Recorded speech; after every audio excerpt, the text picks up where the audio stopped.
Morning, everyone. I thought I'd tackle a bigger topic here, which I try to stay clear of most of the time.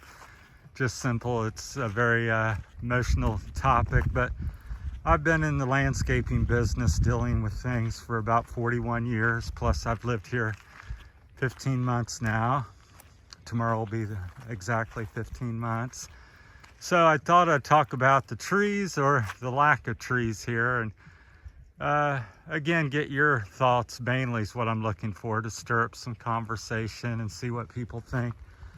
Of course, I'll share with you what I think. So, as I often say, I'm not a tree hugger or, the government trying to shove something, down people's throats or whatever, or tell people what to do. But at the same time, kind of common sense. If you plant, it's like, let's say you farm corn, and you go out and you plant a field full of corn, and you go out and harvest it, and then you go out and harvest it, and you don't do nothing else, and you go back in 4 or 5 months and you want to harvest again.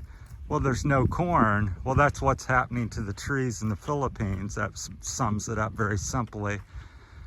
People go out here and they're building their homes all over the place. They need wood, understandable. People are making charcoal for cooking, making money. They need wood.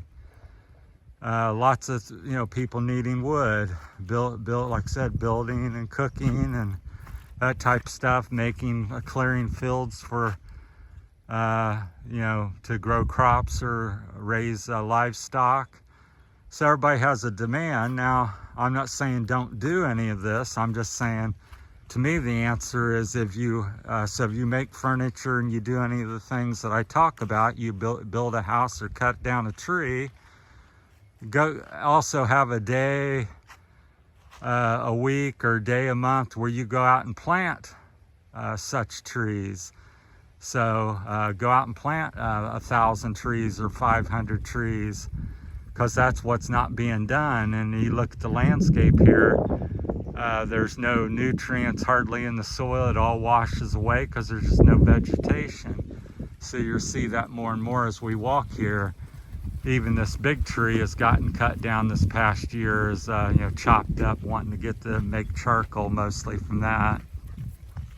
So a lot of that's going on. So when it gets really hot, it's extra hot because there's no shade or oxygen, cool air being produced and things like that. So when for example, when I first come here,